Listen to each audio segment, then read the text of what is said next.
Broadcasting live from the LoadingReadyRun orbiting underground moon base, it's the LRRcast!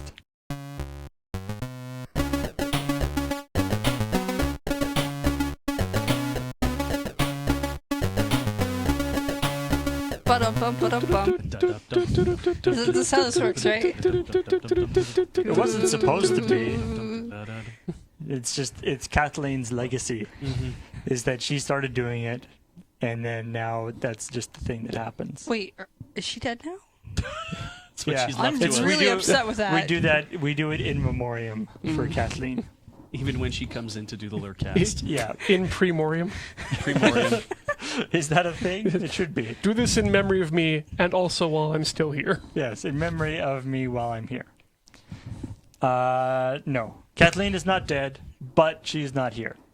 It's the same thing. We are here, and by we, I mean Paul, who is myself, and also... Hi, I'm Ian.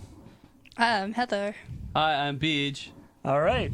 So we've got a little bit a different crew than we normally have on the LRRcast. Although I guess if you've been watching the LRRcast for the last couple of weeks, it's actually the same crew that you've been seeing for the last couple of weeks. Yeah, I was going to say, I thought it Except was on the last two. I'm the one that's different. Yeah.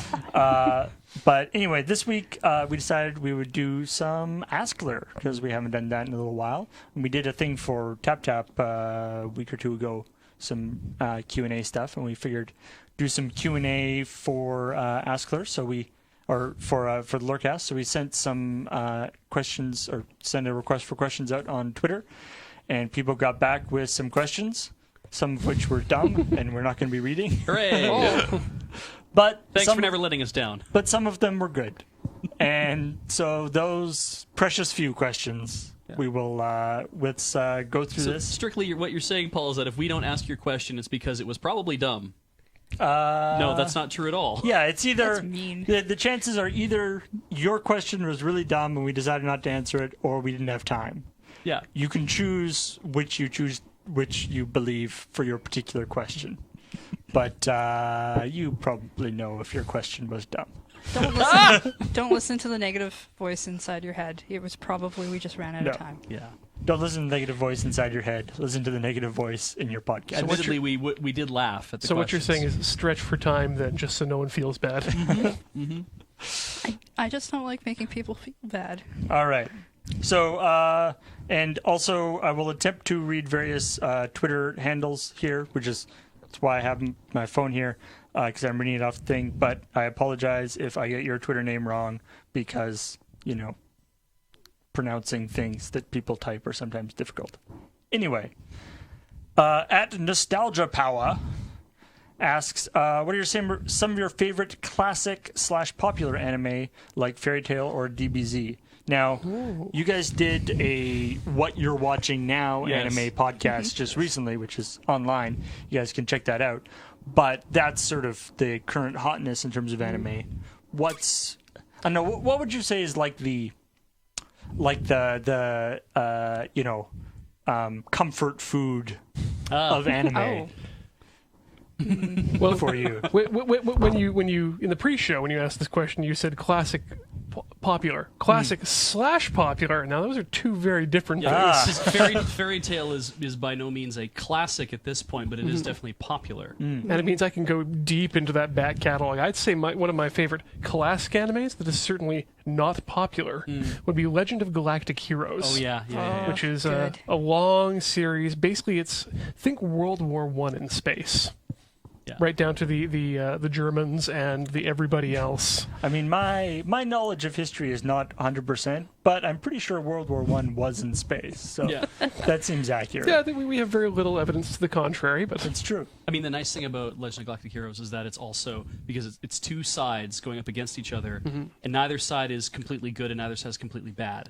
It's people. Yep. And it's the way war is fought, is that it's people have to fight these wars, and sometimes there's good people on one side and good on another side, and they still have to fight each other. It's weird far future, like Earth did exist, but it's so far in the past that Earth has become a wasteland where no one goes, and very few people actually even remember where it is. You know what, though? I don't understand why it's not popular. Games of Thrones is popular, and everybody dies in that, and everybody dies in this show, too, so... Well, You should be liking you're that. saying that that's the only requirement for a good series? Well, is Heather, lots of Yes. death. you're in luck because this show has been incredibly hard to get a hold of for the longest time because it was only available in Japan as an OAV, and you have to pay like upwards of $100 per episode. I think there's 52 of them. Holy doodle! Yeah, it was based on some very long books. It was very not popular, but it managed to finish its run in this format. But it was just announced last month at one of the anime conventions that it's finally getting an English release. Yeah. Cool. Both the books and the videos. So. There was no reason to believe that would ever happen. Th- Here th- we are. So, yeah. Mine would be Blackjack. I think because the TV series is really good and it's more recent. The OAV series is less recent. I like them both equally because it's about a surgeon with the hands of a god, and he can heal anybody. His thing is that he never got his license to practice medicine, and he was so hurt by the fact that politics prevented him from getting his license to practice that he's now an unlicensed doctor. So he charges exorbitant amounts of money to absorb the risk, but also to sometimes teach people a lesson about how important it is that they should be a certain type of person. So he charges rich people incredible amounts of money to make them understand how important it is that they should be a different type of person. One time he just bought a hospital just so he could practice medicine his way on one particular guy there. Yeah, he's like, I need to operate. This is the manga specifically. It's like I need to operate, and the head doctors and surgeons are like, no, I'm not going to allow you to do it. You have a license. He's like, fine, and he leaves. Next panel, you see him like striding across the street. Next panel, you see him like, are you the owner of the hospital? And the guy's like, yes. And next panel, I'd like to buy your hospital. Here's like 40 million yen. Briefcase of money. It's like, here's a briefcase of money, and the guy's like, what? Next panel, he's back at the hospital. Surgeon's like, you can't come in here. And next panel is like, yeah, I can. I'm the surgeon. I'm the head owner. surgeon because I own this hospital. Yeah, I own this hospital. I can do whatever I I don't want. You think take that's orders how from that me. works. It happened in one page. It was amazing. Storytelling. He's crazy, and it's awesome to watch. It's so I cosplayed as him several times. Actually, he's a lot of fun. You say that we talked about the shows that are popular now, but They're not popular, the ones we like. the ones I like are Sailor Moon, which came back recently. Yeah, But the old one is, as far as I'm concerned, it's better. And I particularly like the Stars season, which is season 5, which originally didn't come out over here, but supposedly we're going to get it eventually. Cool. how about you? I mean, I have to say, like, I've actually been. I actually watched a little bit of like the new Dragon Ball Kai. Oh yeah. Which I actually totally like because I remember watching Dragon Ball like on like YTV as a kid. Yes. And you get the thing where it's like, okay, nothing's happening, and they actually did some, the sort of speeding it up stuff has some interesting aspects. Still didn't get all the way through it because even sped up, still a lot of Still long. dicking around. Yeah. So for some reason, when I think of like my early anime memories, the one that always comes to mind is an anime called Orange Road. Kimagure Orange Road. Yes. Which is it was sort of a weird anime in that, for one thing, it looks quite different from what we typically think of as anime. For one, everyone had really big hair. Yeah. That's what I remember. That was the 80s. But it was the thing where it was sort of a Romance comedy. romance comedy, except several people had magical powers. Yeah, they were psychic. And so that came into play. My favorite being there's one episode where there's this rope that makes people switch brains, which, as you can imagine, leads to all sorts of amusing situations. Yeah. But my favorite part, though, is that a guy switches, the main character switches places with a fish. with a goldfish, and so he's this goldfish who's like swimming around in a tank, and it's like, oh, I'm a goldfish, and then it like cuts to his body, which is just lying on the couch, just sort of going, and then like the cat comes near it and it starts going like.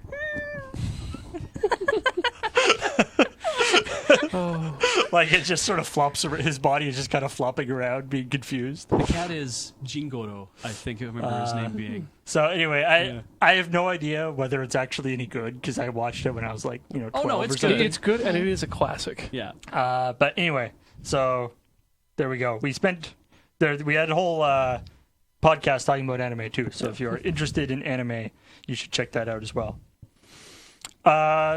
Wolfgang Cloud asks, "What is your favorite cold treat for a hot summer?" Dilly bar found on the ground. No, that's Is not true. finding it on the ground helps the You're like, oh, the flavor? And when somebody drops it, it improves its flavor potential. That's as Mitch Hedberg would used to say. Favorite thing, cold treat on a hot day? I mean, I'm a pretty big fan of like just the like Slurpees, that general thing. There's the Slurpee with ice cream in it, which I was introduced to. What are they? I forget. There's a bunch of names for Yeah. it. I think Kathleen had a specific name for it that I think was local to Prince George. Screamer? Yeah, I think it was a screamer. Yeah, there's screamers there. But that is a thing that is tasty. Ice cream cake. But in terms of like the like just the like Tim Hortons ice caps, very very solid. I know. If I could have anything on a hot day, absolutely, and I don't have this ever, but if I could have anything always on a hot day, it would be snow cones. Always. Or like shave ice. Yeah. I'm going to give you three for me, depending on what time of day it is, too. Either a chili stout, which I've made, limoncello, which is a vodka with the lemon peel steep in it, or zaru soba. Oh yeah. Yeah, the moving soba noodles down a trough. chute, down a trough, and in ice. Oh. You dip them into a sauce and eat them. Yeah. Delicious. It's a game. Oh. You drop the noodles on one side, and as they slide down, everyone's supposed to grab them out of the trough before they get to the bottom. I mean, I would just go with some vanilla ice cream in a cone. I find like when it's really hot, a lot of it, like I find ice cream almost like sort of milk based stuff almost to be too, it's got the because it's too rich, almost. it's too rich almost. Yeah, when I just want the coldness. Coats the mouth too. But I remember when I was on vacation with my family in Hawaii a few years ago, and oh man, definitely got an appreciation for the shave ice. Yeah. And they have a great setup in Hawaii, especially if you're in sort of the more built up touristy part, where the distance between shave ice stands is approximately the same amount of time it takes to eat a shave ice. And so you can pretty much just chain them the entire day. Nice. It's the best thing ever. You reminded me of the other one too, which I can only get that I know of in two places in the world. Dole Whip. Dole Whip. Dole Whip. It's a Disney confectionery. It's Is that like Cool Whip? it's a Dole pineapple. And I don't know if it's just pineapple or pineapple mixed with something else, but it's been ground up and frozen into this delicious. That sounds really It's like good. it's like a pineapple soft serve. Wow. I don't Is like it pineapple. served in a pineapple? Actually, it's just served in a little dish. But just thinking of how it melted, I think it's just frozen crushed pineapple, but silky smooth and sweet like a pineapple. I got a hell of a blender. That We sounds can give this awesome. a shot. We could. This requires further investigation. Dole Whip. All right. So this is, I guess maybe Ian can have some insight into this, but how much editing time goes into videos or even just this crap shot? Also, the minor crap shots, please keep going with Well, I those. mean, my understanding is you take the length of the video and then you double it, and that's exactly how much time it takes to edit. Well, there's a rule of thumb, and I think, No. but it's closer to 3 times actually. It's, obviously for especially for crap shots, the amount of editing time varies wildly. Yeah. Like there are some crap shots that are just all one take. Trim the front, trim the back, Yeah, post. Like Boxnard. And there's some that are the actual part that we shoot. Like we actually shot a crap shot today that was on the we shot it, but it was on the green screen, and so it's going to require a bunch of post-production in terms of putting a background in and putting overlays and stuff. Actually, Heather, you'd be surprised at how much goes into the Boxnard videos. Oh, I know that there's more to it than just the chopping, but that one is taken all in one take. Oh yeah, yes. That we've done But recently. we've got to do the filter for the bad video. We have to apply the watermark, the Oh, other watermark of the watermark of the unregistered Yep. video capture thing. Got to come up with the name for the video capture thing. So I guess the end result is it all depends. You know, you Yeah. can't. There's no set time. And the thing actually, like, I mean, this actually goes into another question here from LRRcast, who is asking Ian, what's the process for selecting clips for this is for a different thing. This is what's the process of selecting clips for late night dub fight. Oh, okay. That's the process of selecting the clips is really me thinking, okay, what's popular right now? What's old that I don't know about? What do I think would make a funny video? And Like, that's all. is it mostly based on like your memories of your own childhood stuff, or is it other people give suggestions? I try not to actually reuse the same series twice, and I still haven't hit an end to that, and I've still got suggestions that I remember in my head and on sheet to go through. But it's I actually do watch the clips, trying to think, okay, is this a scene that will work as a late night dub fight clip? Is there a conversation going on? Because if there's too much action or fighting, Because it's something that I know, like when we did Unskippable, it's a similar it's sort of in the same area in terms of stuff where you have to. It's like not any clip will work, you can't just grab something. and there's certain types of things that are not appropriate. If there's too many characters, that's another problem, because we only have 4 microphones, and trying to split people up for a 3-minute clip between multiple characters is it's too much work for the dub fighters. I've always had a feeling that whenever you've chosen a clip, it's either going to be based on this is something that is benign, like it's a scene where something is happening between people, and but that there's going to be one twist. There's going to be one action piece built into the scene, either at the beginning or closer to the end, so that there's something to cause whatever we've set up to actually make a turn. That's sometimes what happens, but not all the time. And it's like, do you find that do you go for stuff that isn't, like, if it's too sort of inherently weird or funny, like if the scene itself is funny, did you find that actually like takes away from the dubbers or whatever? Yeah, that's actually the case. Over the past, it's been 5 years, I think now we've been doing this show. And I've come to realize that the more wacky the scene is, generally the worse the dubbers do. The best scenes are actually the ones where it's just talking heads, and we let the comedians do the job making it funny. Yeah, people are distracted by actually watching the thing that they're... Exactly. Only you have to incorporate it somehow, potentially. So, actually, to quickly get back sort of into the editing area, what I thought that question was originally, which is what I want to talk about, was, in terms of editing, one of the things that takes the most time is when you have something where you have a ton of footage and you have to, cut it down to a reasonable amount. Like, for instance, the loading times. Which is exactly why the loading times are so long. And obviously, the loading times are, it's still whatever, 45 minutes. Yeah, how many hours do we shoot a week? That's loading time? For loading time, yeah. How many hours would you say you shoot a week? It depends on how much stuff is being done. Like if we have a sketch that is mostly just talking heads, there's not a lot to film for LT. Right. If there's a lot of practical effects going on, there's lots of different locations and costumes, then I film. I can film anywhere from an hour to 6. Yeah. So for the most recent loading time, the June one, like how much footage was footage was there? Oh, that one had a lot. God, there could have been at least up to 6 hours. No, it would have been more because we did so much stuff in anticipation for people being away, which is why this month's will probably actually be a lot shorter because we've had less to do because of how much we did last month. I mean, the problem is that it's one of those things where like you have to, like, there's no way to get around if you've got 6 hours of footage. It's going to take at least 6 hours to see all this stuff that's on that footage. And that's just choosing the clips what you're going to use. And that's like your first pass, right? And then you have to do it again, and you're cutting things down. And because they don't have to be, like, at least when you do a sketch, it's like, okay, I know that, we're rolling, and we have like 5 takes on a single roll, let's say, like on a single clip. And you're like, okay, just look for the parts where it breaks and just chop them up into bits and be like, okay, so this is the best take out of all of them. This is the one we're going to use.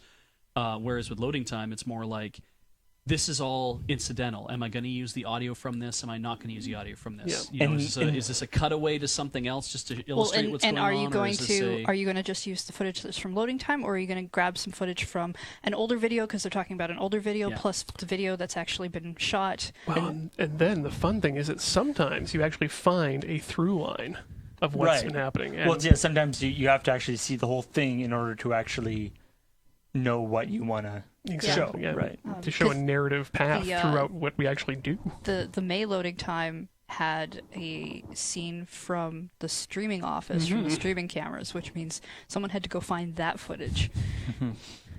Which is easy when you know that, oh yeah, we did this thing around X time, and we know it was during Adam's stream, and we know that it was like, maybe at like, so we know the day it happened and we have approximate time, but you still have to scrub to find it. But don't forget, sometimes people take footage on their phones, and if we don't know who's taking footage on their phones, we have to track all that down too. It's like, where's the footage of this? What, we didn't shoot that. Did people take footage of that? Somebody was shooting it. I remember that. Do you remember who? No. It was a person with a phone. It probably had an That iPhone narrows 6. it down. It's really almost like we're going to have to take everyone hand in your phones at the end of the month, and let's just pull everything. Make sure we get all the footage. Anyway, I just wanted to touch on that. But Stefan Joel asks, would you guys want to make a feature-length Commodore Hustle if you could, like the SNL movie, like Wayne's World, or all those kind of things? Oh wow! I think that if there was going to be a Loading Ready Run movie or whatever, it would probably take some form of Commodore Hustle. Yeah. Just in the sense that that's certainly the most developed world we have. The thing is, though, I would argue that it's easier to do it with Friday nights because we're doing it right now in terms of building Paul going to the Pro Tour. We've already built a narrative arc that's very clear. And the fact is, like, that kind of thing, you can build that into more of a movie, like Quest, a Journey, that kind of thing, right? Like Hero's Path is the same thing. Yeah. That was very much a Quest, a Journey kind of thing. Commodore Hustle, to me, seems by its nature that it's extremely episodic. Yeah. And well, if it became epic, it would have to, like Wayne's World went epic, where it's like these guys in their basement. How do you make a bigger story about these guys just shooting a video in their basement? I can tell you how. Okay. But I mean, with Commodore Hustle, that's an intentional move on our part. Like the first season of Commodore Hustle was a narrative a arc. full narrative arc. Commodore Hustle is about people who used to make videos. Right. So why not make the movie about the Commodore Hustle people getting a film? Oh, I see. Yeah, that would be the thing. This is always the problem, but it's like there's actually just recently the Smosh guys actually came out with like a feature-length film. Oh wow. Which I think is about them, Smoshing? About them getting big on. I think they like go and like visit YouTube and all this kind of stuff, right? Okay. Fine, and it's like Kentucky Fried Movie. Yeah. Yeah. It's a bunch of sketches. And it's like, yeah, it's a weird thing. I mean, it would be funny. I was just thinking that like a Friday Nights movie, because obviously Friday Nights, unlike Commodore Hustle, even though they're similar sort of tonally, Friday Nights is obviously done specifically for Wizards of the Coast. Yeah. And so I was thinking like a Friday Nights movie would basically be like The Wizard. The like Nintendo movie. Yeah. Like it would be that. It would thing. be a road movie. Yeah, it would be like the road movie where we're going to like the like Magic GP or whatever. We could buy another tiny bus and drive to Las Vegas. No. And so that would be like but it would be the thing where it's like the movie, but it's also like incredibly obviously a like corporate cash in. Yeah, absolutely. It's like, we're so excited about the new set. And then what to say whatever the new set is. I actually have a question Magic here. Origins. Have we definitively said what Marvel universe the Commodore Hustle and Friday Nights universes take place in? What numbered universe? Yeah. The funny thing is, I believe we may have mentioned that, like we may have come up with a stupid number at some point. I mean, it would seem like obvious that it would be like, Earth 1337 or something. Yeah. If, assuming that doesn't already exist. I believe there's a fair amount of debate as to whether Commodore Hustle and Friday Nights occupy the same timeline, because there are certainly discrepancies that would make it seem like they don't, but there are a lot of similarities as well. Basically, we are just trolling people that they have to, because people have to work out whether it's. And because I mean the thing with the difference being, I always think that the difference is that we're dumb. Obviously, we're all fairly dumb in both series. Yeah. But in Commodore Hustle, we're a lot more actually like mean-spirited. Yeah. Whereas in Friday Nights, it usually dumb. We're dumb and we kind of mess with each other sometimes. But it usually ends up being like a positive thing. Yeah. Partially because obviously we don't want to show people being assholes playing Magic the Gathering because it's a marketing thing. Yes. So are you saying that the fan theory is that there's a parallel timeline? So we have three parallel timelines. No, there's two. Okay. There's a Commodore Hustle timeline. There's a Friday Nights timeline. Yes. So the best thing to do is to troll everyone, put out a book, and we'll have 3 timelines. So that would mean that the It's Magic thing that happened, that's that splitting point. Yeah. And this is how we that was the inciting incident. And this is how we make the movie. We do a Secret Wars recombining of the 2 timelines. Do like what was that?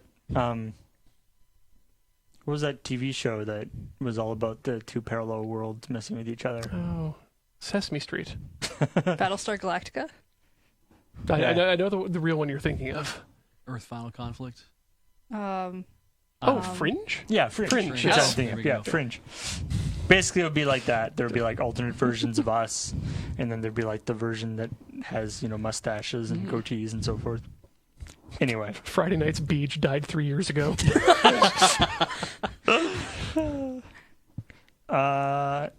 Here's just we won't get too deep into this, but it's interesting or technical stuff. Biscuit Hipster. I was into biscuits before they were cool, I guess. Asks, I'm thinking about starting a podcast with a few friends. What do I need to consider in terms of mics, camera, etc.? So, I mean, the simplest thing with this is obviously choose whether you want to do a video podcast or an audio podcast. If you want to do a video or audio podcast, it's way easier. Nobody has to dress up, for one thing. Yeah, and you don't have to have a set or location or stuff. Because I don't know, personally, I think for me personally, I think if your video podcast is like just going to be all the people participating in it, like sitting in front of their computer with their headsets on, because like they're recording the audio version and you just record video of that, that's not too terribly interesting to me. I mean, maybe people like that in some cases, but I think that's better suited as just a straight audio podcast. And for an audio I mean, it's just basically get a nice reasonable quality mic. You don't have to totally lay a ton of money out for it. A decent, even a decent headset mic that you use for gaming is probably going to be enough. Yeah. I mean, the number one thing you're going to want to do is just sit down and record a few test episodes and make sure that you've got a good solid show idea. Yeah, you don't need a mixer right away. You don't need a lot of those other things. If you're filming, if you're going to do this thing with your friends, everyone's going to need their own mic. So clearly there's that. But that's a thing where if you have enough USB ports on your computer and everyone has a USB headset, have them come over and plug in. That's a way to do that. Yeah. Because then you don't have to go as far as getting a mixer. I would recommend if you're doing a long distance podcast, like over Skype or something, that you have each person record their part locally themselves and then email it to you or whoever is putting it together instead of trying to record the Skype conversation. It's what we call in the industry a double ender. I would actually suggest starting with the audio podcast before going to video, because with video you need to have good video and good sound, whereas the audio you only have to have good sound, and you could branch out to video later. Yeah, you can even take an audio podcast and you can just make visuals with it. Like you can put up people's pictures while they're talking. You can play videos. Like if you edit this thing in a program, you can like put in clips of stuff that you're talking about. I mean, and that's the other thing is that when you're doing an straight audio podcast, you can do a lot more in terms of editing that you can do with video. You can cut out ums and ahs, and you can Awkward pauses. Yeah, cut out awkward pauses or like looking things up on the internet or just jokes that don't work. That really dumb thing you said that you wish you hadn't said. And it doesn't show like a jump in the video. If you're looking for good equipment recommendations, check out Podcast Method, or it might be podcastingmethod.com. It's a site from Dan Benjamin, who runs 5x5. It just has like some recommendations. He goes through what he's used, what he knows, and actually lays it out different budgeting and also experience levels. It's like if you're just starting out, here's a really good starter microphone, and here's what you need to get going. Yeah, and of course with all this stuff, it's all about the two most important things are, one, do it as often as possible, and do it on a regular schedule. And don't I mean, it's sort of the same thing, but it's like do it as much as possible and don't wait to do it. Yeah. It's don't be like, well, I need $400 worth of equipment before I can actually do this properly, so I'll just wait until I can set that up. Just about everybody who like seems like they've started a podcast and then they've worked on it for a while and then become more and more successful.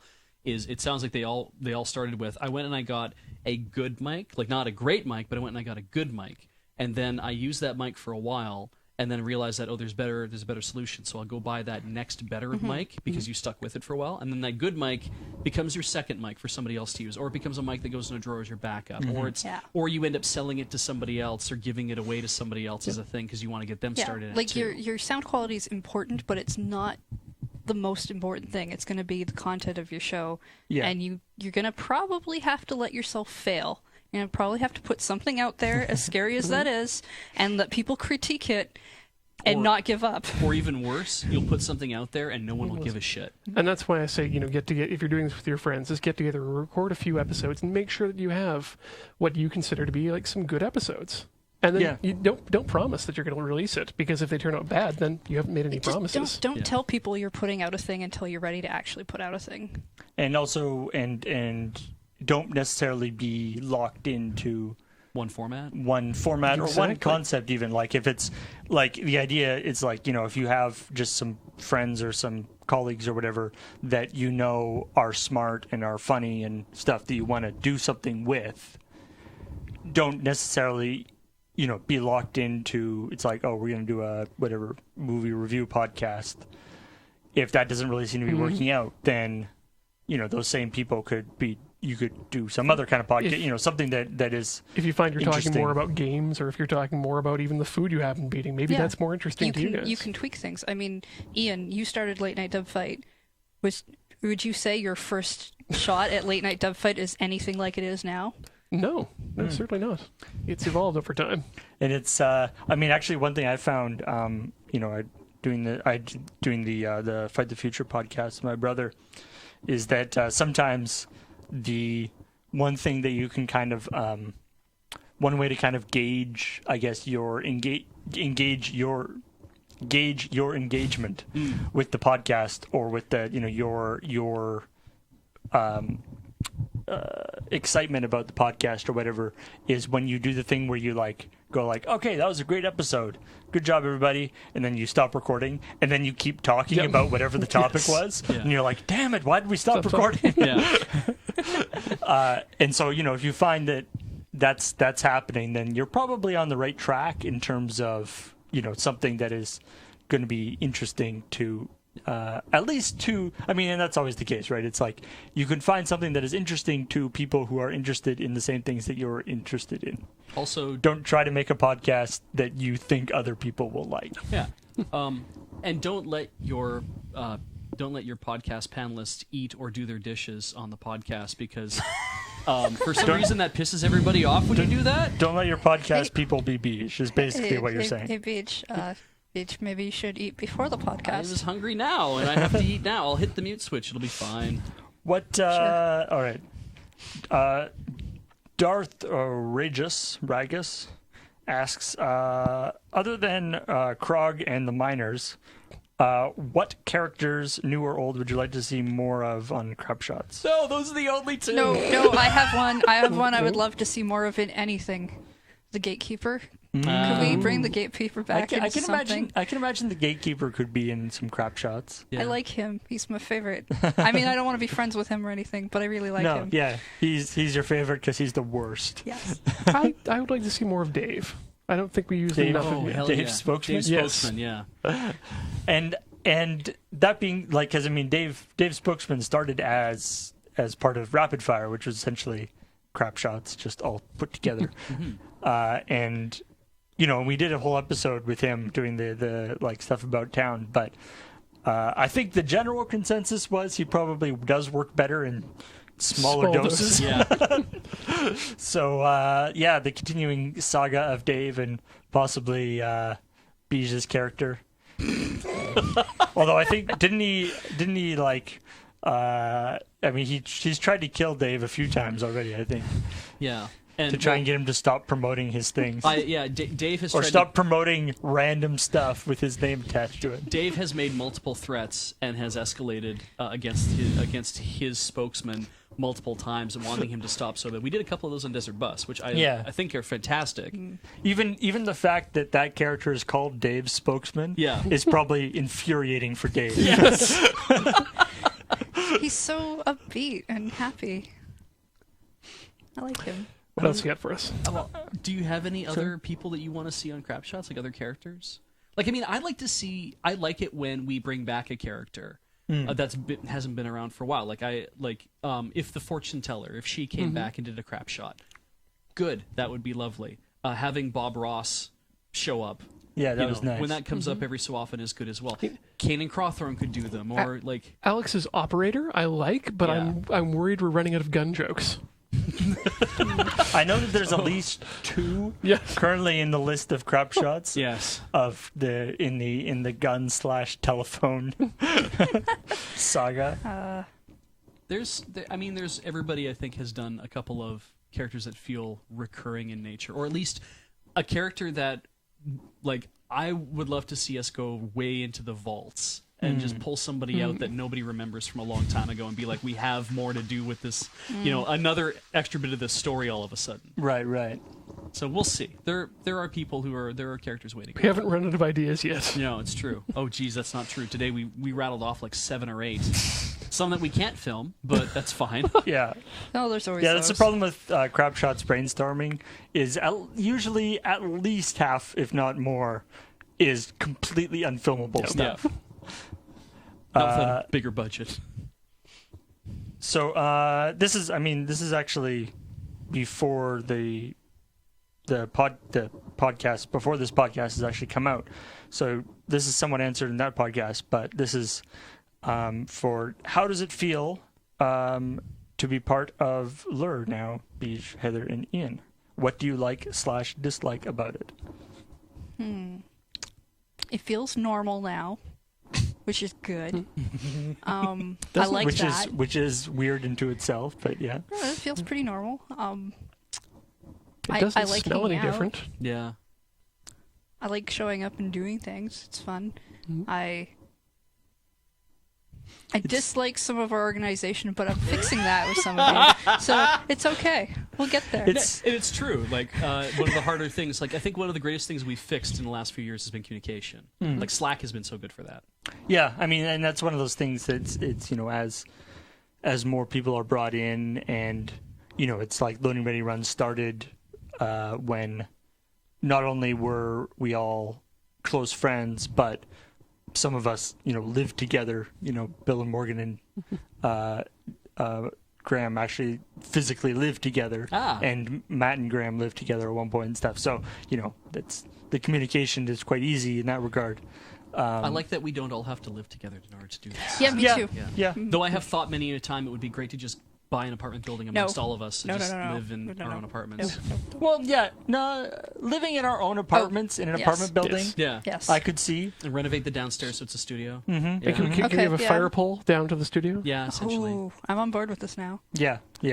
All in one big house or something. I don't think that would work. Oh no. But yeah, like the things of like constantly coming in and being like, I don't know which of these LT batteries has any charge, but now we fixed that because we have a system.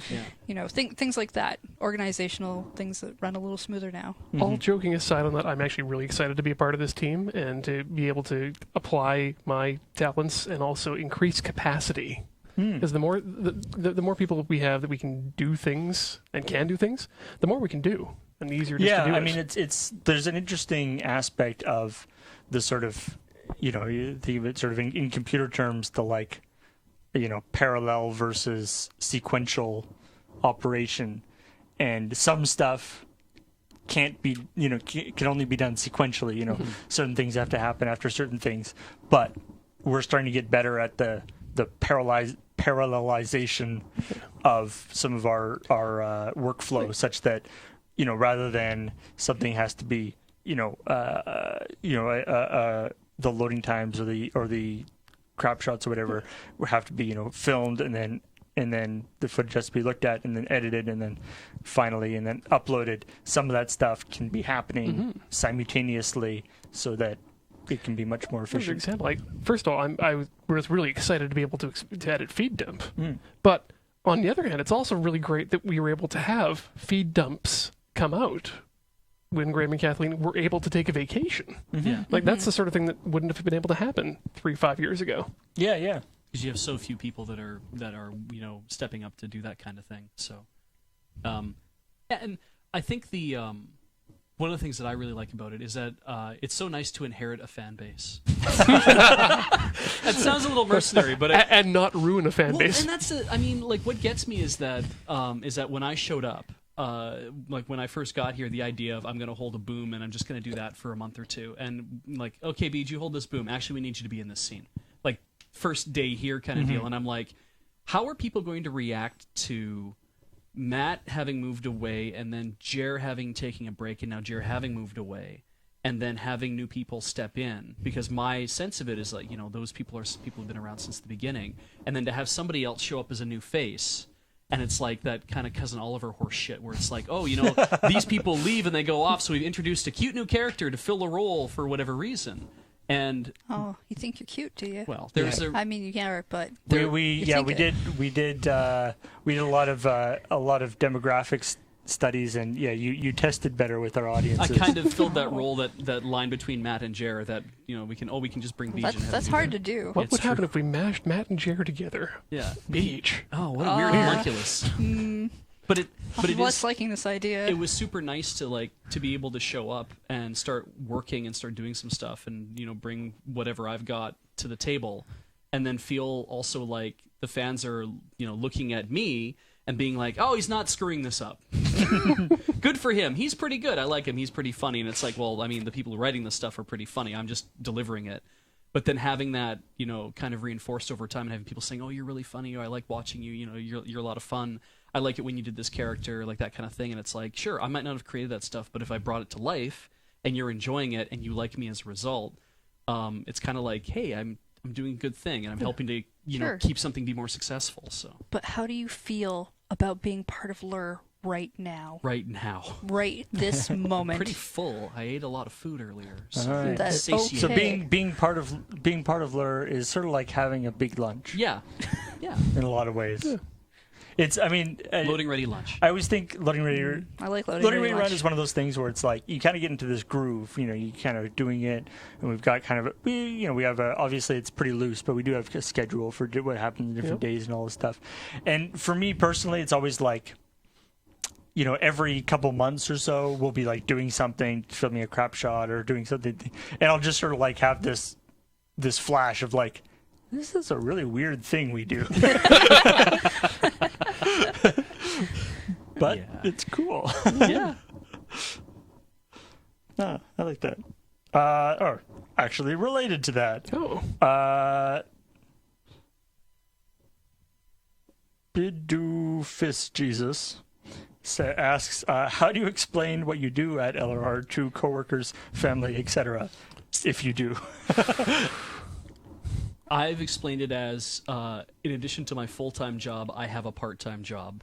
And I mean, to people who are a little more want more detail, I will say, I film sketch comedy, and I stream video games, and people like to watch that, and they pay us money every month so we can continue to do that for them, and that's how the business survives. And people go, why? Yeah, and that's like even now, like friends that we have who are younger than us who are saying, I don't get why people like to watch you stream. I don't understand why people like you. Yeah, I don't get why they like that because I don't like that kind of thing. Right? Yeah. But I understand that it's lucrative, and good for you that people do like that kind Well, of thing. the streaming thing, I like to bring this up often because I think it's a really good analogy. It's because people don't understand, like, why would you want to watch a person play video games? Why wouldn't you just want to play video games yourself? Or why would you even do that? And someone turned it around in a conversation and said, well, what about sports? Yeah. Why would you watch baseball on TV when you could just go outside and play baseball yourself? Right. It's like, well, it's all about watching other people do it well and do it in an entertaining manner. Yeah. I was just It's saying, completely different. I feel like we're probably in the more on the entertaining manner side of the equation as opposed to the doing it well side of the equation. But yes. Yeah, I've tried telling people that essentially, oh, this is my part-time job, and then when I see them again later, they ask me if I've gotten a job yet. Then I say, yes, I have a part-time job.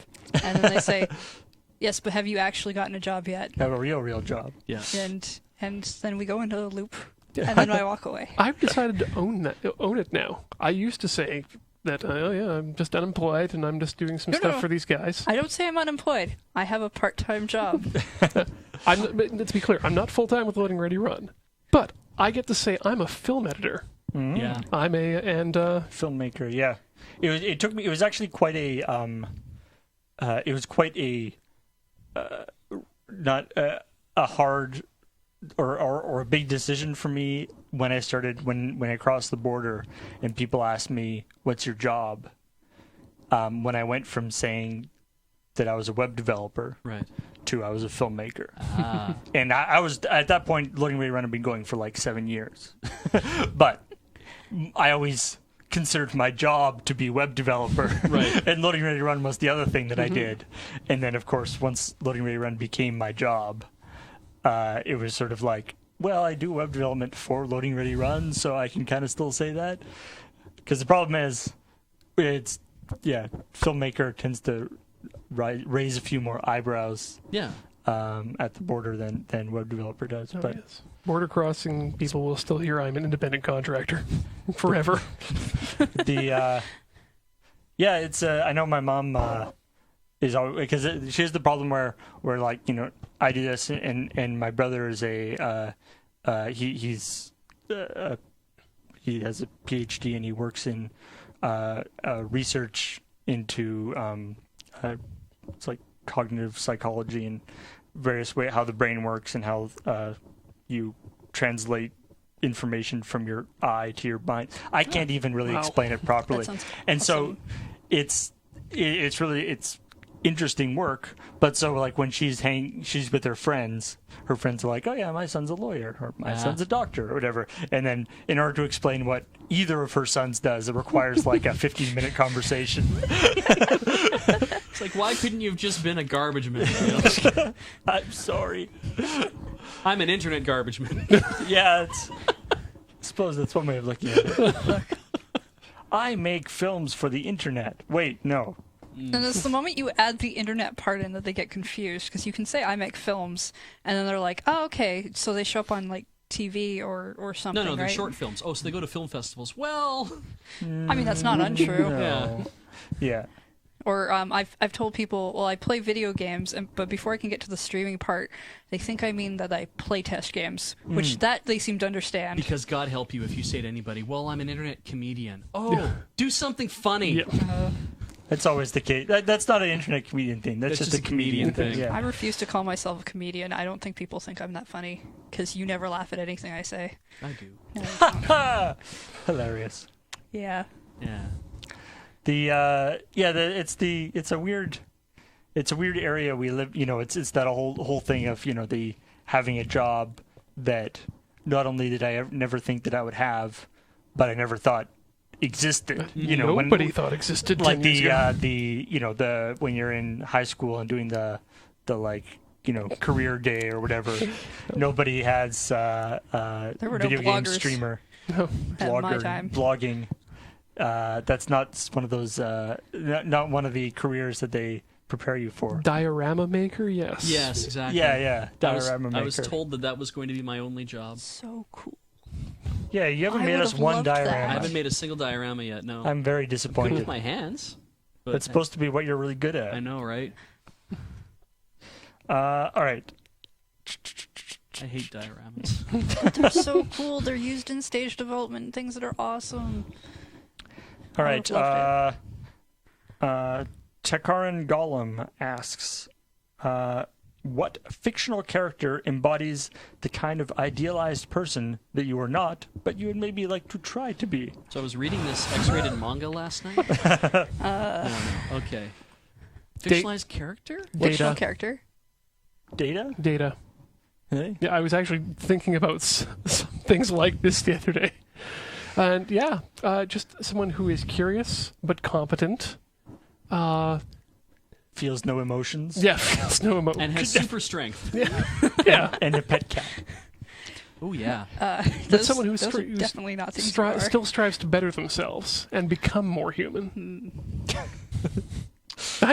Someday you will become human. Is my lizard skin showing yet? I would probably pick Kamina from Gurren Lagann. Ooh. He dies really early. It's not a spoiler anymore. You should know It's by been now. out for a while, yeah. But he's So it like would be this very pre-death. Yeah. very enthusiastic character. But the line that a lot of people know him for is "Believe in me, who believes in you." And that I find very powerful. It's like as a person who often doesn't believe in themselves, I have to let other people believe in me for me, and I kind of like the idea of being able to spur that onto other people as well. That if I can believe in you, then you can believe in you through That's me. cool. I like that. I know this is that's actually it's a real tough question. Like there's real people who I not would like to be, but sort of look up to. But in terms of like fictional people, the problem is that like my favorite fictional things are usually like comedies and stuff, and or either comedies or like action things or stuff where it's like I don't want to be that person because his life sucks. Yeah. There's no one in Battlestar Galactica you'd want to be. No. Okay. They're, like this thing, like the most interesting stories are often people who are having a really bad time. Flawed characters. As an example, a movie that I loved that some of my friends did not like, who thought the movie was good but did not see it the same way I did, was American Beauty. And Kevin Spacey's character in American Beauty, he essentially, like his whole thing, if we remember how it goes, is that he falls into this thing of what the fuck am I doing with my life? And then he begins this weird kind of spiral that looks like it's a downward spiral at the same time that's also like an upward spiral. Like he's gradually getting better while he's gradually getting worse. And what I loved about the movie was, what I loved about his character was that what I took away from it was, here's a guy who he's willing to make a whole bunch of changes in his life. He's willing to upend his life completely because he realizes that he's not happy with anything that's going on in it, and that he wants to make a major change, and he wants to get the things that he does, and he goes about it in some terrible ways, but then ultimately he ends up finding solutions that work for him, that he's like, you know what, I don't like this job anymore, so I'm going to con my way out of it, and I'm going to get a whole shit ton of money so I don't have to work here anymore, and I'll figure out something to do later. And what I want to do is go back to where I really enjoyed working, which was at this fast food place, and I don't give a shit about whatever, right? And then what else do I want to do? I want to hang out in my garage and I want to pump iron and smoke weed. And it's like, yeah, I mean, for someone who's kind of like, for me, who felt like the rest of my life is going to be, and especially at that age, I was, just kind of in university at this point. It's like the rest of my life I kind of have planned out as this thing that I want to do.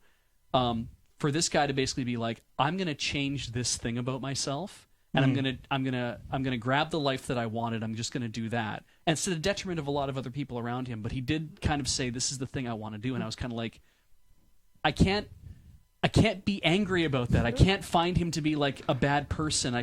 He is a hero in a way that he's like, I want to do this. I mean, the way, obviously, the implementation that he goes about doing is not something that you would want to emulate. No, exactly.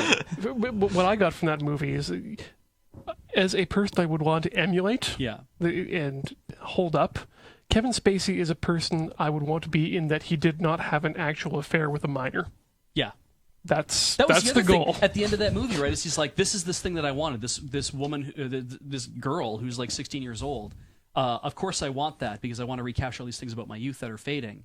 And then as he starts to, he realizes, he's like, this isn't what I wanted. No, what I want is I wanted to be able to attain this. Not that I want to actually go through with it. I want to feel like I can attain this. And that's what unlocked that for me too, is this feeling of what he wanted to do is recapture this piece of his youth that he's lost. And then when he realizes that he got it, he's like, this isn't actually what I wanted all along. What I wanted to do is feel like this way again. I wanted to feel the same way that I did back in my youth. And it kind of, I still walked away from feeling like, yeah, I want to be that kind of a fearless person. Where I can, because I'm very risk averse, right. And I was like, I want to be the kind of fearless person where I can say, let's take a risk and let's do something crazy. Let's move from Olds to Victoria. That was a big, crazy move to make. You were really hard to convince. Yeah, I was like, I don't want to move. I want to live. We will live here, and it will like in not in Olds, but we will live in Alberta because I know Alberta. I've grown up in Alberta, and I hate moving around and doing whatever. See episode 4 of the LRRcast. Exactly. Yes. But that move was kind of a thing of saying, you know what? No, my friends are all moving. There's going to be a support network. There's all these other things. So it was like fearless. I want to be fearless, and I got to be fearless, and everything worked out somehow. It's I was just sort of thinking like a little bit in the same area, more sort of fantastical, but I was thinking about movie or book and then movie that came out fairly recently, wonderful book by Neil Gaiman called Stardust. Oh yeah. Oh yeah. And the movie that came out, which was actually quite good as well. But what the main character in that has a neat kind of thing where he's kind of the typical kind of main character in some of these things where he's kind of a weenie and he's in love with this with a girl who's way out of his league and she's not even that nice. Yeah. But she's really pretty and so he wants he doesn't really know any better. And she tells him that she'll go out with him if he can get her the falling star that just fell, which obviously sends him on this big journey. But what I found really neat about it is that, at the end of the story, at the end of the movie or the book, he comes back and, he's for one thing, he realizes that this is not the girl for him, even though and of course now she's sort of interested in him. Yeah. But she's interested in him because the idea is like he's been gone for, maybe a week or something. Like it's not enough time for him to have sort of learned new skills or anything, right. But it's just this idea that he's basically the only difference in him is that he's the same. He's not stronger or taller or more handsome or anything. Yeah. He's more confident. Yeah. Mm-hmm. That he's been through this grueling experience that has sort of tempered him, and he's not only made him more confident, but also realized that. This guy who was bullying him back in, his home place is actually just pathetic. Yeah. Right. And so he has like a sword now because of his thing. He can't fight with the sword at all because he doesn't know how to fight with the sword, but he has the confidence to ha, and the other guy runs away. And so just this idea of that nothing real is changing about him, just the confidence, which, again, as somebody who is lacking in that area, a lot of stuff, I struggle with a lot of sort of anxiety and some, kind of depression type stuff and things. And that's something, seeing something like that is always sort of, I find that very inspiring. So anyway, I highly recommend the book of Stardust. By the way, the movie is also fun, but obviously the book is better. I 'cause love it's that the book. term that he came back tempered from his journey. Yeah. I like that. That's good.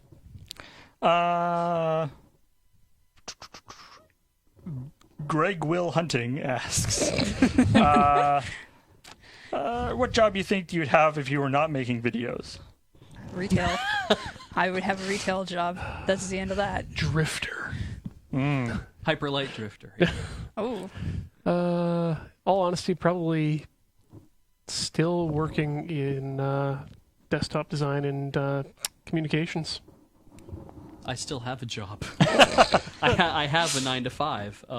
Do you think if you weren't involved with Loading Ready Run, do you think your job would be different? If I wasn't working for Loading Ready Run, I wouldn't be in Victoria. So it would definitely be different. and I would have actually gotten a retail job that was sustainable. Yeah, that's the thing. Because there's almost next to nothing to do in that. But in IT wise, I'm a Windows system administrator. I'm a junior Windows sysadmin, and the thing about that, because I don't particularly like Windows, and therefore that conveys the horror-like nature of my existence. But the thing about that, which was interesting, is I went to work at UVic. When we got here, I put in for some jobs, and then I got a call back and went in and started working like a month or two after we got here to work as the computer store sales assistant. And then that job was term, and it was going to just be over at the end of the term because they're like, we don't have more money to pay you to keep doing whatever it is you're doing. And I was doing purchase orders and stuff. Like I was doing more back-end work than just sales. And then moved from there into university systems because somebody had a job opening to be a media consultant, which meant I had to look after video conferences and stuff. So I applied for that, got the job there, moved into that job. And then somebody else ended up, the job was being made permanent. Somebody in the union used a right of recall rule to basically come in and take that job, which meant I didn't have that job anymore. And my boss said, you were so instrumental in making that job a permanent fixture for us that we're not going to just throw you out. So you're going to stick around and we're going to find you something else to do. He threw me to the data center guys, and they said, can you build servers for us? I'm like, show me how. And they showed me how, and so I've now been working in the data center for over a year. Kind of wormed your way into the... Yeah, and they just keep paying, they just keep paying me. They keep renewing my contracts, which is amazing because that never happens. Like, normally at the end of the contract, you're done. Yeah. It's going to be one of those things where it's like, 5 years down the road, people are going to be like, oh, so it's like this beach guy, he's just...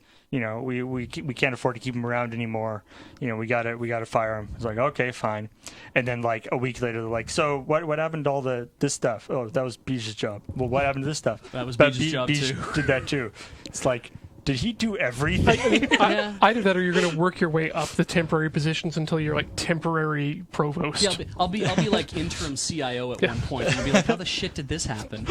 But CIO. It's not so bad. Like, what I want to do is move into management, and the idea, like, I lost my job working at Norquest in Edmonton because I wasn't being terribly effective while I was there for many a reason. And they said, well, we need to move money into PeopleSoft because we're doing this PeopleSoft development, and we're firing 3 people, and you're one of them. So here, have a great big bag of money. And I'm like, yeah, thank you. And it says, here, have another big bag of money. I said, I'll take that too. And then I ran out the door, and then I didn't work on the rig for like 3 years, essentially. I was essentially, I've been unemployed all that time, living off of my largesse. Boy, were you good at reading something awful. I was so good at reading something awful. I didn't even have an account yet. Jesus. It's got to be a job involves reading something awful. Well, I thought there must have been ways to kind of turn whatever I might do on, just on my own into jobs. And the thing is, I would have I like being in IT, so I probably would have continued to be in IT if we'd stayed in Edmonton. But I probably would have ended up I ended up working at the city of Edmonton as an IT desktop contractor. And if I just stayed in Edmonton, I probably would have just continued to do that and then get jobs doing other things in the same area and moving up and doing whatever. You probably would have found your way into the oil field. Probably. Yeah, no, eventually. I mean, I was a retail manager, so I'd probably be there still. Yeah, I mean, like I said, up until about for the first 6 or 7 years of Loading Ready Run, I was a web developer. Or first, I worked for a museum design company as a graphic designer and IT.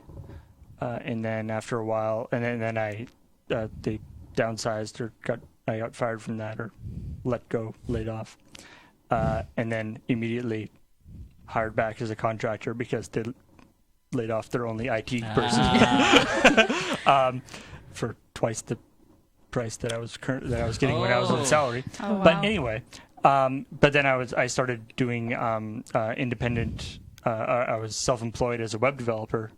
And it wasn't like intentional. Like it was one of those things where I got laid off and I was like, oh, geez, I better find another job. And around that same time, I had just been doing little like web development stuff kind of just for friends and things.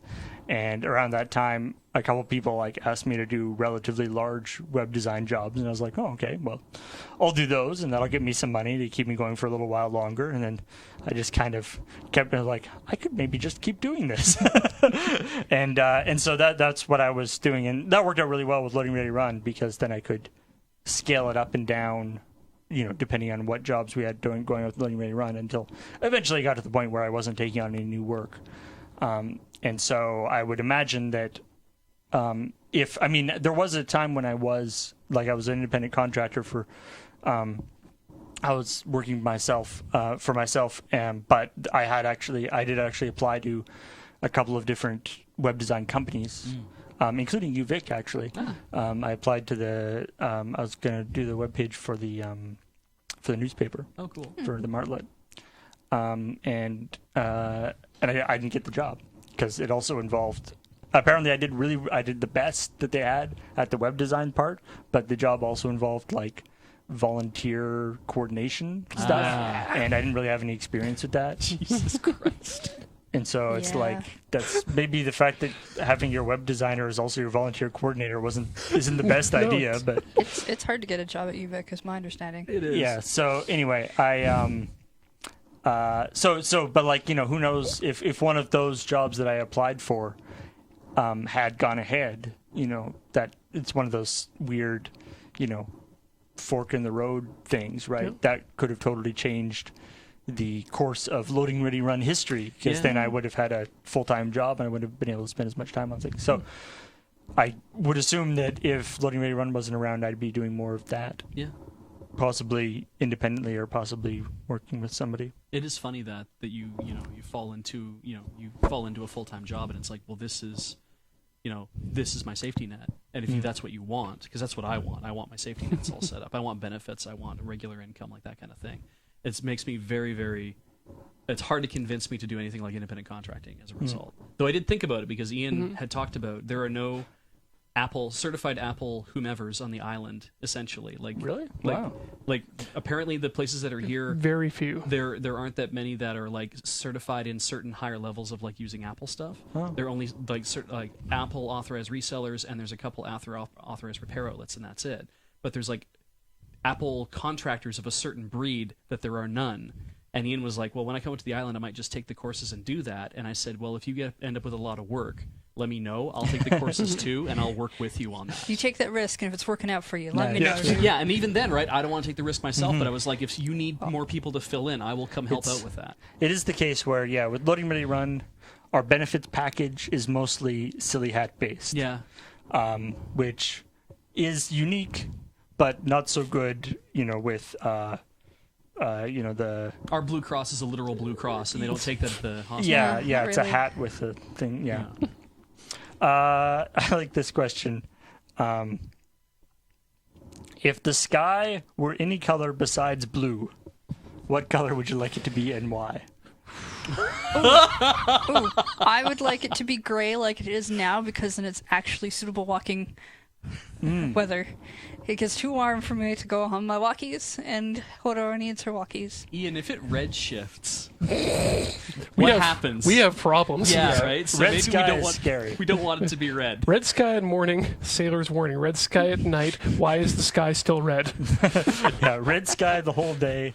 Oh my God, we're going to die. Yeah, if we want to talk from a physics perspective, because if we start moving fast enough, does that mean that that our perception of that color will change? Well, and there's where my real answer is going to come from. 70% gray.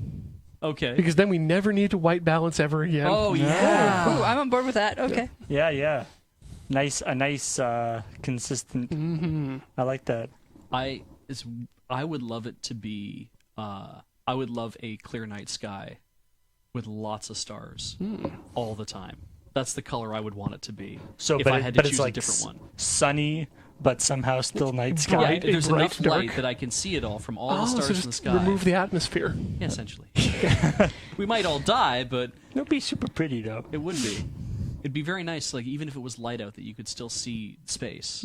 Because I mean, seriously, when you go to space, yeah, you can see space even though the sun is Even in there. the daytime. That's true. Yeah. So it'd be like I'd like to be able to see space all the time. That would be kind of nice. But blue is so nice. So you're taking the cheaters answer out. You want transparency. I want a transparent sky. Transparent sky. Yeah. Uh, Turn like just straight alpha channel that shit. I mean, it's not fair that we don't know how much money this guy is spending. I mean, there's a thing here. It's like, what's your favorite work of fiction, and why? I mean, we've sort of talked about different fictional things a lot lately. So I don't know. If I we love have... the Discworld series. Yeah, me too. Yeah. It's really great. All right, we all choose Discord. In that case, I abstain. Discworld, abstain. Ian dislikes the fantasy genre? I don't like fantasy. Okay, Yeah. I'm just gonna bring that out there. Something like that. That's okay. You're not. It's fine. And, you like many he's- other things. It's okay to not like things. Yeah, you can be, cold and hard-hearted. that you just can't let your imagination go free. That's fine. But I have a cat. What? What meme are you the most sick of? Now, maybe we should divide this into internet at large meme, Okay. and I don't know if there's a LoadingReadyRun specific meme that you're no. sick of. I was going to say, like in nature, red beaks. Why? Well, because I can't find a mate without having a red beak. Fair enough. I think this qualifies as a meme because it certainly sure as hell isn't correct, and it's fucking everywhere. The term "on accident." That's not particularly a funny meme. That's just people who don't know how to talk properly. Because here's how I had it explained to me. On accident showed up because on purpose showed up. Right? Like we all say Right. something's done on purpose. And so when children are learning how to speak, for whatever reason, they're like, well, if something's done on purpose, what if you don't do it on purpose? What if it's an accident? Oh, it must be on accident. That's what happened. And there's a ton of people who are writing for blogs that make lots of money that are putting the words on accident and stuff. And I'm like, that's not correct. I don't want to It's a wonderful, wonderful podcast, and I recommend that you listen to it. Marshall Unlimited Resources, the Magic Podcast, says on accident, and it bugs the hell out of me. Yeah, I can't deal. Maybe it's a like a British hand-me-down thing that we say by accident, and that's fine. But yeah, there's of course, obviously you have to be a little bit careful with how far you go, how deep you go into the pedantic grammar stuff. No true English Scotsman language. Well, thing. irregardless. Yes.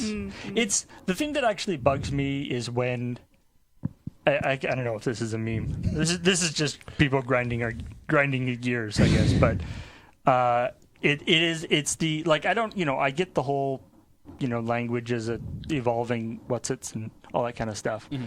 But the thing where you take a word, you take a word and change the meaning. The meaning of a word changes. Sick.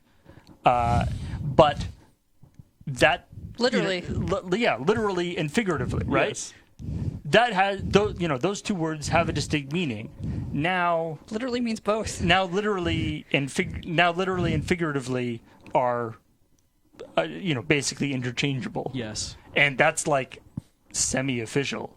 That's actually in Yep. the dictionary. Yeah, I hate that one. But it's now we need a word for figuratively now. Yes. What do you say if you want to say something is, or what do you say if you want to say something is literally true, as in it actually really happened?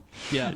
Now you have to say actually literally. I say demonstrably. demonstrably. It's the easiest way to get around Yeah. that because people are like, oh, it's literally true. I'm like, well, it's demonstrably true. Yes. Cut out But the it- word literally. But it's just This like is true. Yeah. It's it's just true. one of those things where it's like it's like I'm totally cool with new words being made up. Yeah. But if you replace words that do a job with another word, and you don't have, it's like now we don't have that word anymore. We Yeah. needed that. It was important to how we communicated. Yeah. I don't get sick of memes. The only time, because for the most part, I don't actually run into memes. Like I run into them, but they're here and there. The only time I don't like memes is when I'm sorting the random lines hat for the improv, and you can tell which meme is popular at that convention because there are 30 lines that say over 9,000 or whatever is the thing. Yeah. It's And I could put them all in, but then it doesn't make for funny scenes, so I have to put in some of them. According to our audience at last weekend at Anime Evolution, the hottest meme at the moment was Ben is hot.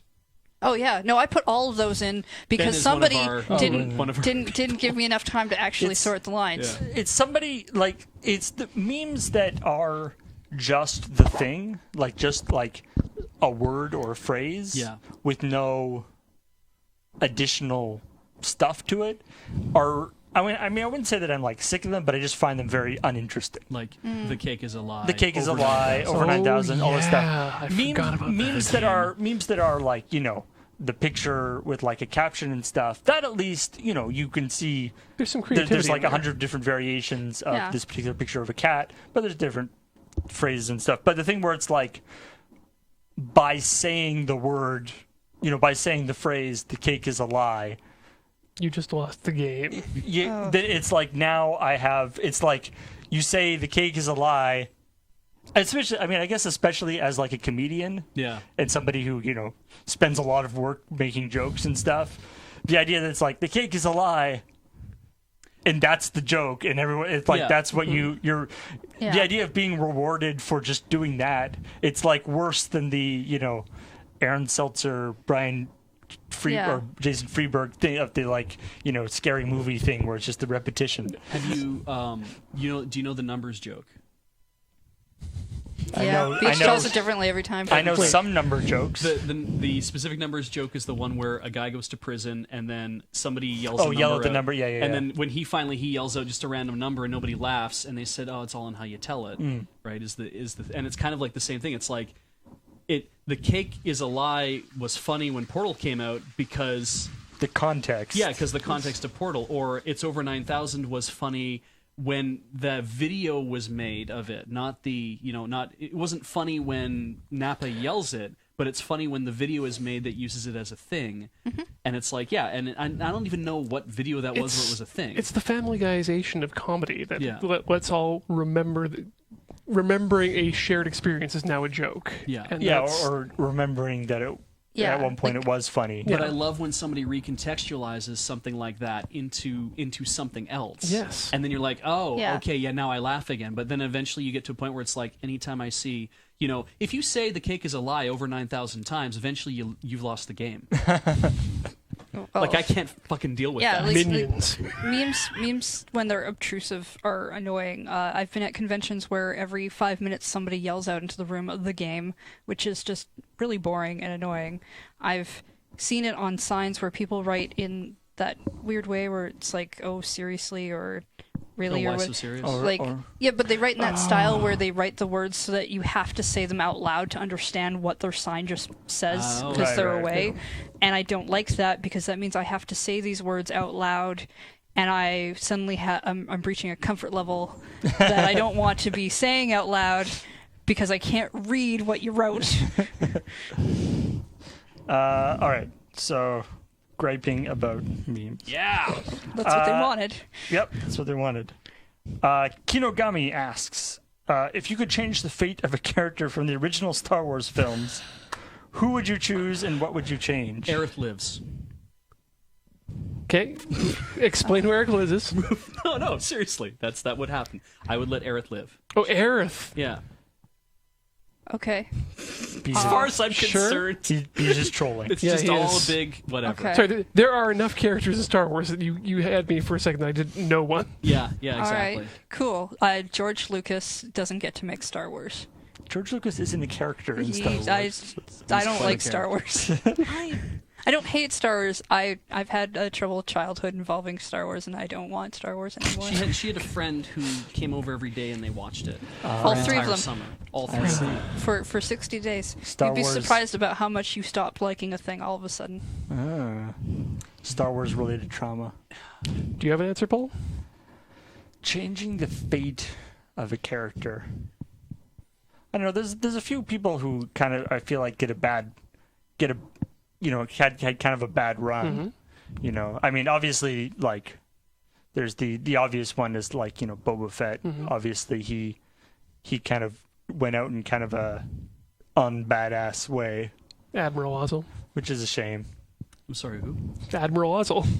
I don't Or is it Ozzy? I can't remember. He was the one who took command of the Devastator.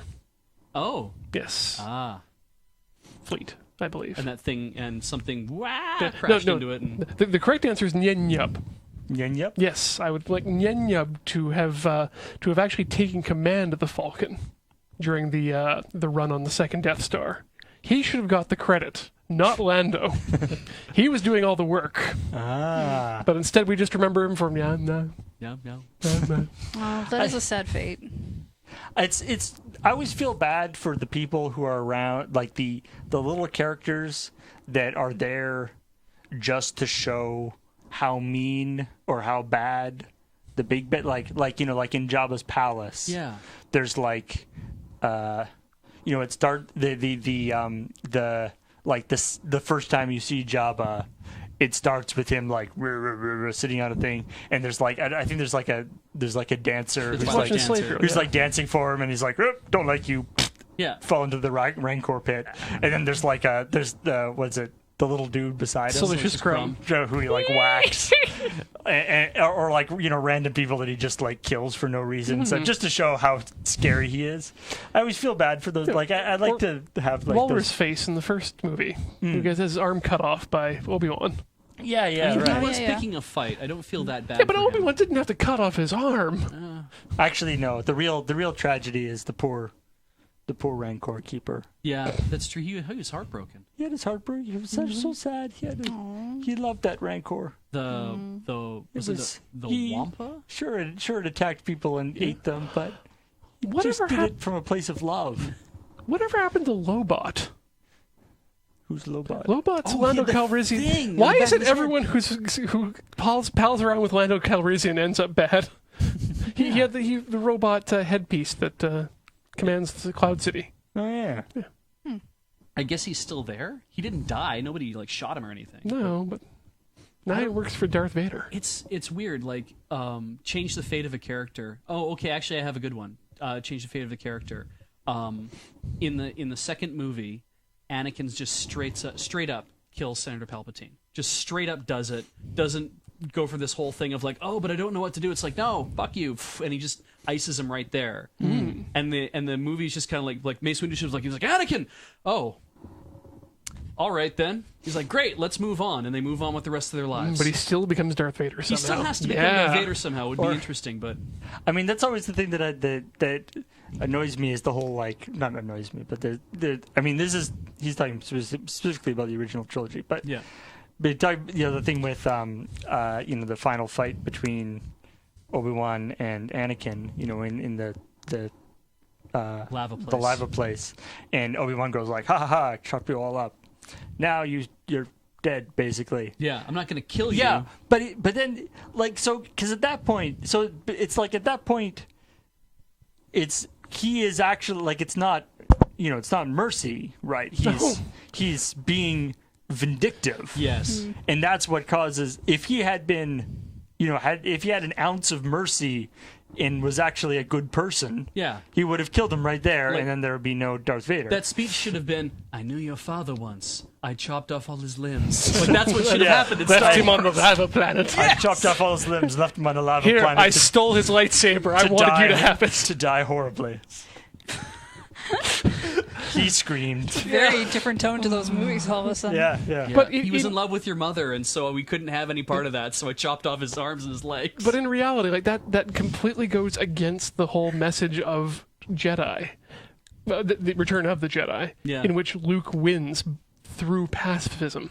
Yeah, that is true. Whereas Obi-Wan wins because he just fucking murders a dude. It's- Like, it just, It's like the new movies, weren't good. Okay, but eyes to the future. Anyway, yes. I like this. Would Beige be willing to perform in an all-Beige Commodore Hustle episode where he plays every character? Oh, can I answer this one? Yes. yeah. Anybody who knows me knows I would do that in a heartbeat. If Yeah. so, make it. No. It's part of the. That'll be one of those things where it's like we're going to go to a convention or something. We're just going to come back, and that episode is going to be online. yeah. Oh, we should have maybe taken all the cameras with us. Yes. You eating peanut butter out of a jar with a knife. I mean, it's a. Well, I think it's a funny idea. There's a lot of better ideas that we had thought about exploring. You did the opening. Yeah, the opening I think kind of thing captures Yeah. that. with most of that. So the Yeah. gag is pretty well good. Actually, you good know, there. and really, in the sense, you're right. The gag has been done. Beej was in every. That's was true, In in the everything, and intro that. It's stuff. like that's the gag. Stretching that shit out would just be interminable for people to watch. It would I be think. it would be harder to make as good as the opening. Yeah. Okay, we're going fairly long here, so let's we got just let's see. It looks like there's just one or two more questions here. Quentin Dreaming asks, I am moving to Canada, PEI, this September. Oh wow. Ooh. What do you think are differences between living in Canada and the US/UK? I was gonna. I think Oh, well, the that re- makes that yeah, different. yeah, I think the real question, the question you should be asking is what are the differences between living in Canada and living in PEI? Has anybody actually been to PEI? No. Let me give you some advice. Don't move to an island because it's a pain in the ass. Have you lived in PEI? No, I Have you haven't. been there ever? I've seen plenty. You've been to read Atlantic- none of Road of Avonlea. They have a bridge. They do have a bridge. Oh yes, I've heard there's a It's a bridge step there. above us. At Have least you you- can drive on off the island. Has anybody actually even been to like Atlantic Canada? No, Nope. no. No. Toronto's the furthest east I've ever Oh been yeah, in I my guess life. Toronto.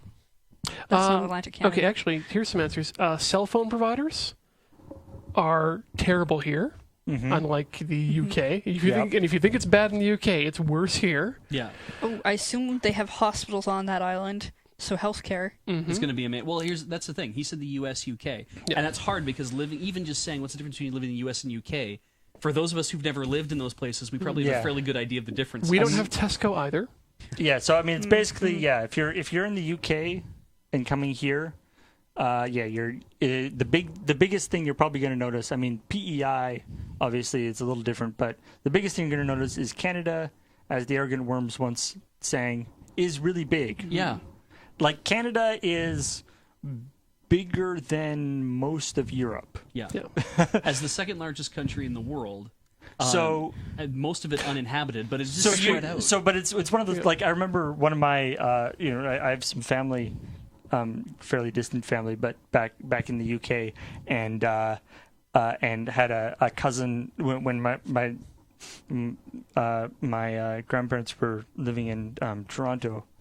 We were living here, and they had a cousin was coming in and arriving in Toronto on the plane, and they're like, "Oh, could you go pick him up?" Right.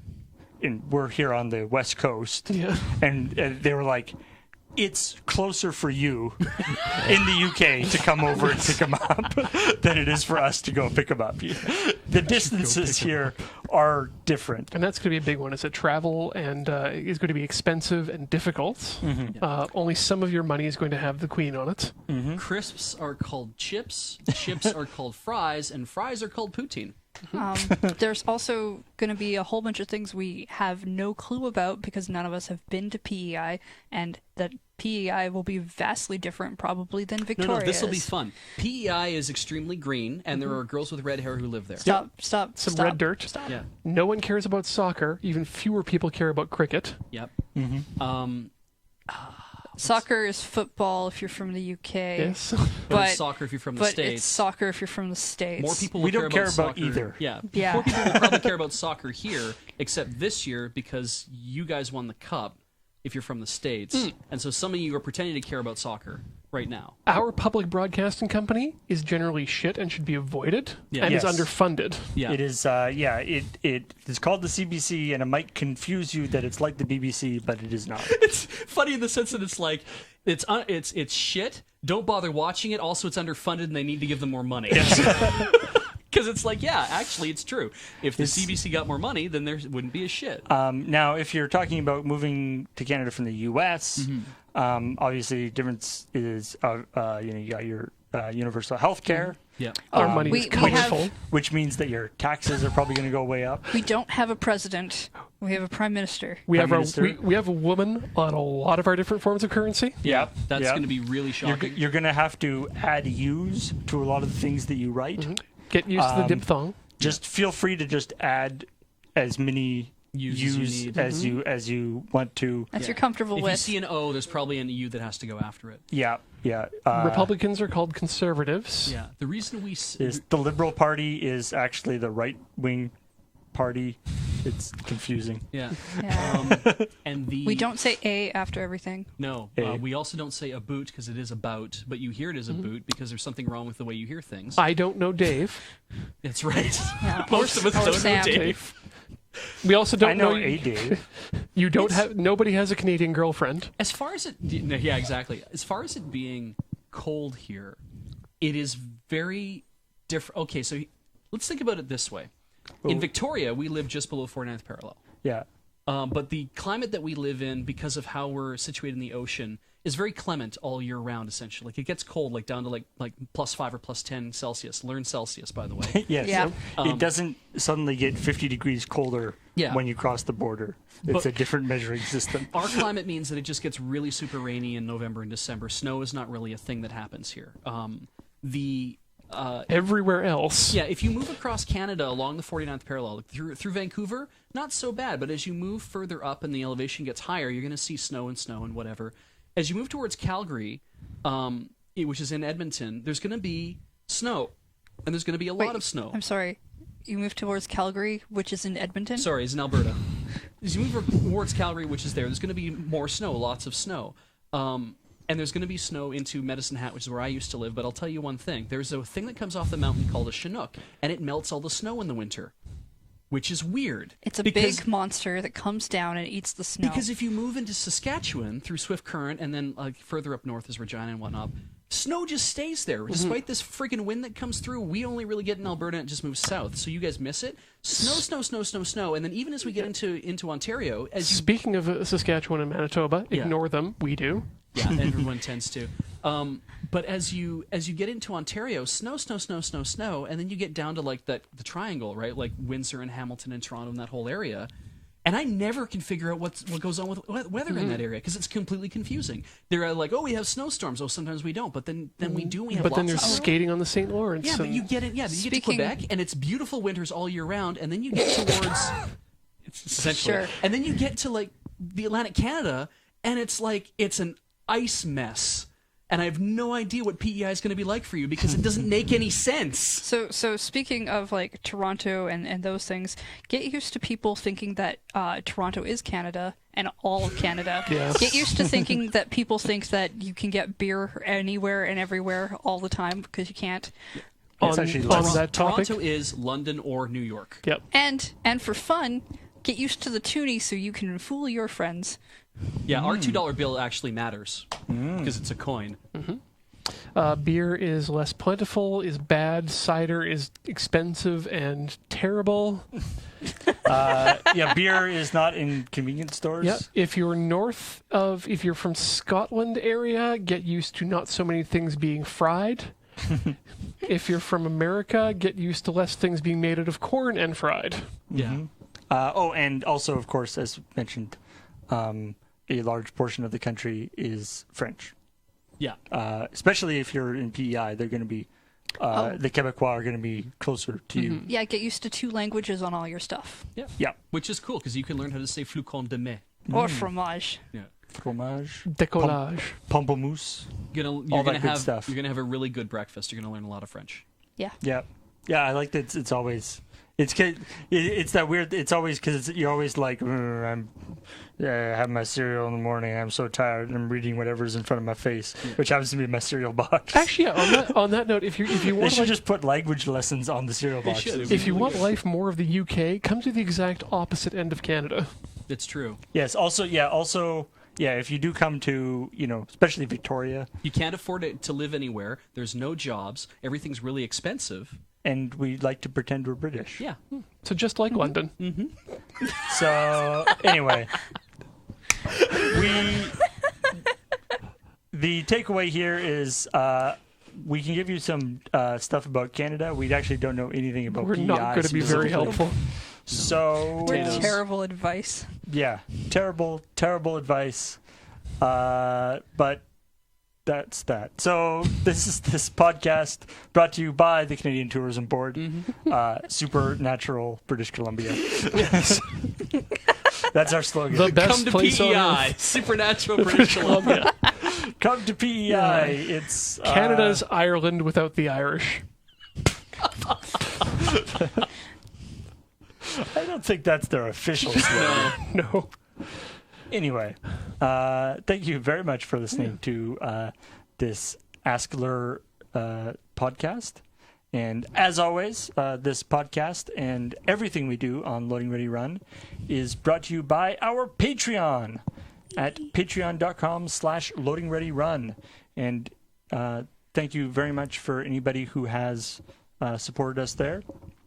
You can also talk about this podcast on our forums at loadingreadyrun.com/forum, or you can just subscribe to it in iTunes or on our YouTube channel at youtube.com/loadingreadyrun.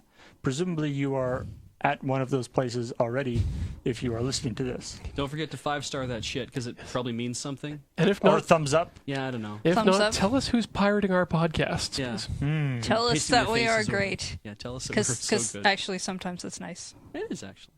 Even if you're not telling us that we're great, feedback is good. Yeah, if you feedback. If you're from PEI and highly object to that whole segment we just did, I'd love to learn more about your place, so please buy me a ticket. yeah, maybe you can give some better advice to that person who is asking stuff. Actual So. advice. Anyway, thank you very much for watching/listening, and we will see you next week.